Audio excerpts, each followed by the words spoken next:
Je vous rappelle qu'aujourd'hui on travaille sur une recherche documentaire dans le but de faire des affiches sur le thème donc, du Moyen-Orient et de l'art oriental plus largement. L'objectif de la séance est de faire des recherches documentaires. L'idée étant qu'ils travaillent uniquement sur un seul site parce que quand on travaille avec des élèves, généralement ils écrivent un mot sur Google et ça se termine Wikipédia, copier-coller et évidemment sans distance critique. Donc là, ce qui est bien, c'est qu'ils voient qu'ils ont des outils adaptés à leur âge. Vous allez vous connecter tous sur Universalis par l'espace numérique du travail, Universalis Junior, parce qu'il y a l'Universalis aussi pour les plus grands, mais vous c'est Universalis Junior. Là vous avez la barre de recherche. Vous allez taper les mots-clés par rapport à la recherche que vous devez faire. La question d'autorité, de fiabilité, qui écrit quoi, et qu'il y a un comité de rédaction, qu'il y a un correcteur derrière, qu'il y a une maison d'édition qui met sa signature. Un article sur le Maroc sur Universalis Junior, ce n'est pas la même chose qu'un article sur les blogs de n'importe qui.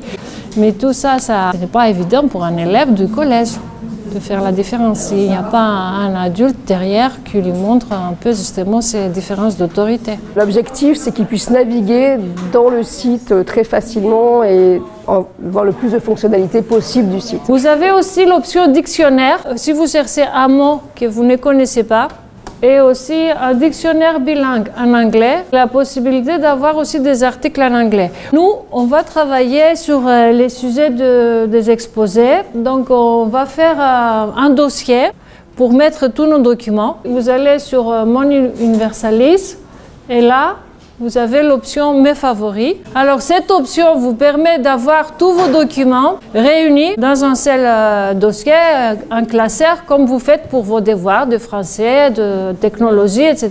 Et c'est très pratique pour pouvoir retrouver vos documents. C'est plus ou moins dans le cadre de ce qu'on appelle les EPI, des travaux en transversalité. Donc avec ma collègue Madame Foudon, documentaliste en effet, qui s'occupe de toute la partie, je dirais, éducation aux médias, et puis donc en français et aussi en musique. Donc c'est vraiment lié, et un petit peu de manière indirecte avec le professeur d'histoire-géographie, parce que le monde oriental est également au programme d'histoire-géographie de 5e.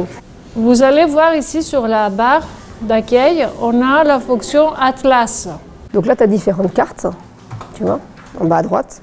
Qui vont te permettre de trouver des informations différentes. Autre chose, regardez, si vous déroulez ici avec la barre, vous avez plein d'informations sur le pays qui nous intéresse. Et comme ça, vous pouvez faire la carte d'identité du pays.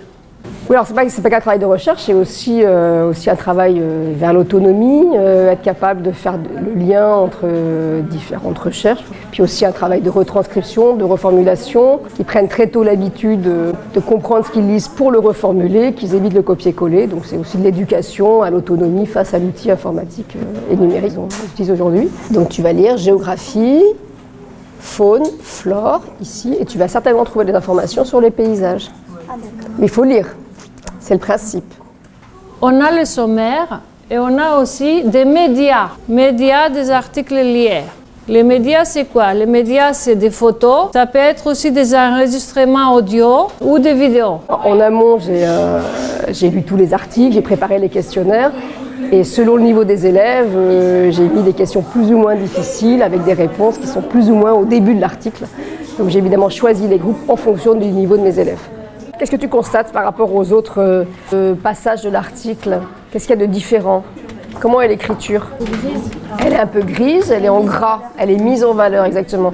Donc ça veut dire que quand tu fonctionnes par mots-clés, sur un article aussi long que l'article sur l'architecture, tu vois que déjà ça t'aide dans ta lecture. Tu n'es pas perdu, tu n'as pas besoin de tout relire, tu lis uniquement ce qui concerne ta recherche. Toutes les réponses aux questions se trouvent dans les articles d'Universalis. D'accord? Donc il faut juste avoir une lecture bien précise, ne pas lire trop vite. Alors après, regarde ce qu'il y a écrit. Allez dans les articles liés ou les documents pour répondre aux questions suivantes. Donc tu dois aller dans les articles liés, c'est-à-dire ce qu'il y a en dessous, tu vois?